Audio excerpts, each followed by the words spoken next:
ప్రజల్ని ఏదో మాయ చేయాలనుకుంటున్నారు.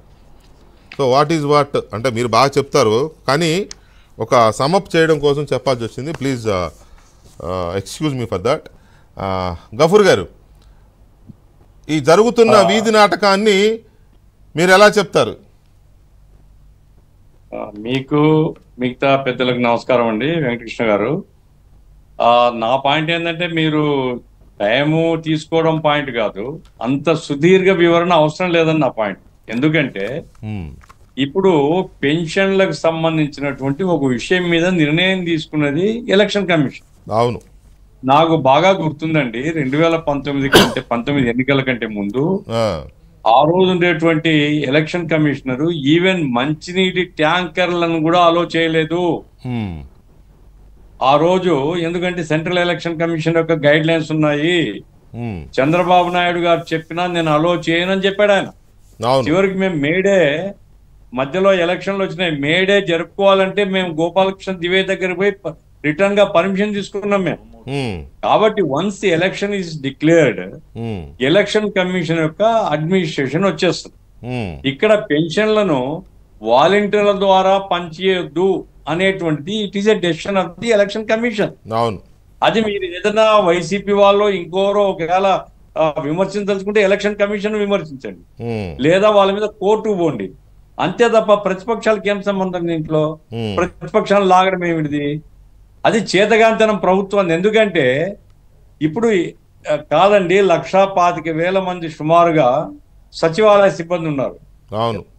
1,25,000 మంది సచివాలయ సిబ్బంది ఉన్నప్పుడు ఒక 3,000 2,500 ఏదో ఒక జనాభాకు ఒక సచివాలయం పెట్టినారు.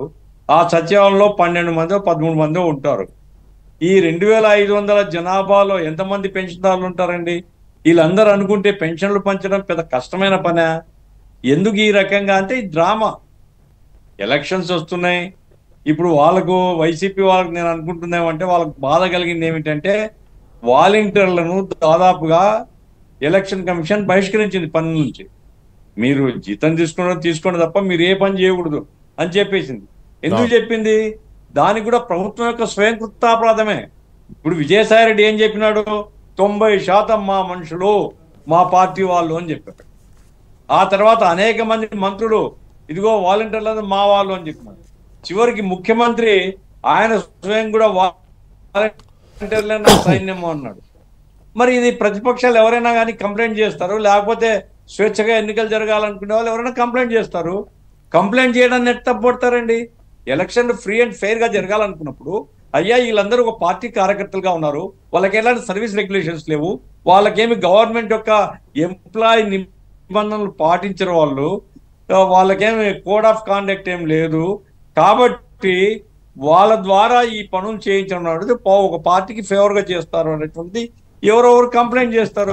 హైకోర్టు కూడా చెప్పింది, వీళ్ళు ఎవరయ్యా ఈ వాలంటీర్లకు సంబంధించినటువంటి సర్వీస్ నిబంధనలు ఏమున్నాయో మా ముందు పెట్టండి అన్నారు. పెట్టలేదు. తప్పెవరిది? గవర్నమెంట్ది. వాలంటరీ వ్యవస్థను ఒక రాజ్యాంగ అతీతమైనటువంటి పద్ధతిలో పెంచి పోషించి పార్టీ కార్యకర్తలుగా వాడుకోవాలనేటువంటి ప్రయత్నం ఇది రాజ్యాంగబద్ధమా? మరి రాజ్యాంగబద్ధంగాని పనిచేసినటువంటి ప్రభుత్వం ఈ రోజు తనను తాను నిందించుకోవాలా ఈ రకమైన దుస్థితికి?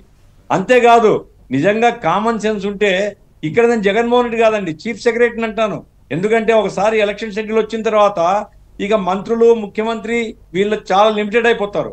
ఎవరు బాధ్యత అవుతుంది? Administration, election commission, chief secretary, వీళ్ళు మొత్తం నడపాల యంత్రాంగాన్ని.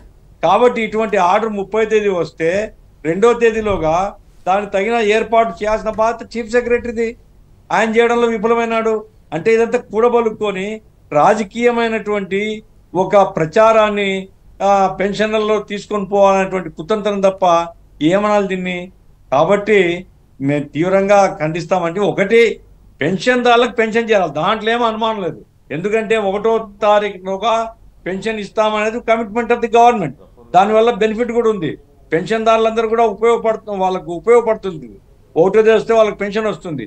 ఆ రకంగా ఒకవేళ వాలంటీర్ల వ్యవస్థ లేకపోతే మరో వ్యవస్థ ద్వారా పంపకం చేయాల్సిన బాధ్యత ప్రభుత్వాన్ని తప్ప, దాన్ని పట్టుకొని ఈరోజు నల్ల జెండాలు కట్టుకుని నల్ల జెండాలు